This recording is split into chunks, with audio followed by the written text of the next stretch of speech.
இஸ்லாம் மார்க்கத்தில் கூறப்பட்டுள்ள மனைவியின் மீது கணவனின் கடமைகள் என்னென்ன என்பதை பற்றி பார்ப்போமா? மஹர் கொடுத்து ஒரு பெண்ணை ஹலாலாக திருமணம் செய்தால் மட்டும் போதாது. அல்லாஹு தாலா மற்றும் அவனின் தூதர் முஹம்மது நபி ஸல்லல்லாஹு அலைஹி வஸல்லம் அவர்கள் கற்றுத்தந்த வழியில் உங்கள் மனைவிகளுக்கு நீங்கள் செய்ய வேண்டிய கடமைகளை முழு மனதுடன் நிறைவேற்ற வேண்டும். அல்லாஹ் அல் குர்ஆன்ல கணவன்மார்களுக்கு மனைவியரை பற்றி சொல்றான். இன்னும் அவர்களுடன் கனிவோடு நடந்து கொள்ளுங்கள். நீங்கள் அவர்களை வெறுத்தால் அது சரியில்லை. ஏனெனில் நீங்கள் ஒன்றை வெறுக்கக்கூடும், அதில் அல்லாஹ் ஏராளமான நன்மைகளை ஏற்படுத்தி விடலாம்.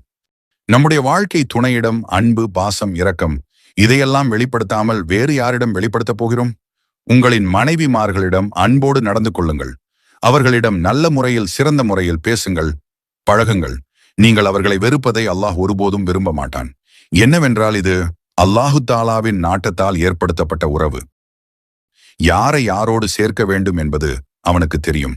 அதனால் இதில் ஏதோ நல்லது உள்ளது என்பதை நம்பிக்கை வைக்க வேண்டும். கணவனின் கடமைகள் பற்றி இன்னும் தெரிந்து கொள்ள கமெண்ட் பாக்ஸ்ல எஸ்ன்னு கமெண்ட் பண்ணுங்க.